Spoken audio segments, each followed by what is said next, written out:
வணக்கம் நண்பர்களே. இந்த பதிவு இந்திய தேர்தல் ஆணையத்திற்கும் பொது மக்களுக்கு உண்டான பதிவுங்க. முதலில் தேர்தல் ஆணையம். இந்திய தேர்தல் ஆணையத்திற்கு மக்களின் சந்தேகங்கள் என்னவென்றால், வாக்காளர் சீர்திருத்தம் நடந்து கொண்டிருக்கும் இவ்வேளையில் சொந்த வீட்டில் இருப்பவர்கள் அந்த விலாசத்தை மாற்றியிருக்க மாட்டார்கள், அந்த வீட்டிலே இருப்பார்கள். ஆனால் வாடகை வீட்டில் குடியிருப்பவர்களுக்கு தான் இப்பொழுது ஒரு சிக்கல் என்னவென்றால், வாடகை வீட்டில் இருக்கும் பொழுது விலாசத்தை தந்து வாக்காளர் அட்டையை பெற்றிருப்பார்கள். ஆனால் சொந்த காரணங்களுக்காக சில வருடங்கள் கழித்து அதே பகுதியிலோ இல்லது அடுத்த வேறு மாவட்டத்திலோ குடி போயிருப்பார்கள். அப்படி இருக்கும் பட்சத்தில் அவர்கள் தேர்தல் நேரங்களில் மட்டும் எங்கு வாக்காளர் அடையாள அட்டை வாங்கினார்களோ அந்த பகுதிக்கு வந்து வாக்கை செலுத்திவிட்டு செல்வது வழக்கம். ஆனால் இப்பொழுது இந்த படிவத்தில் அது போன்ற ஒரு அமைப்பு இருக்கிறதா என்பது ஒரு கேள்விக்குறிதான். காரணம், அவர் ஏற்கனவே இருந்த விலாசத்தை அதில் பதிவு செய்ய வேண்டும்.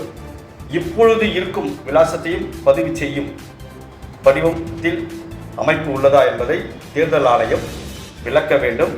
அது மட்டுமல்லாமல், இது போன்ற வாக்காளர் அந்த வாடகை வீட்டிலிருந்து இன்னொரு விலாசத்துக்கு சென்றிருக்கும் வாக்காளர்களுக்கு தேர்தல் ஆணையம் என்ன அறிவுறுத்தப் போகிறது, தேர்தல் ஆணையத்தினுடைய பதில் வேண்டும்.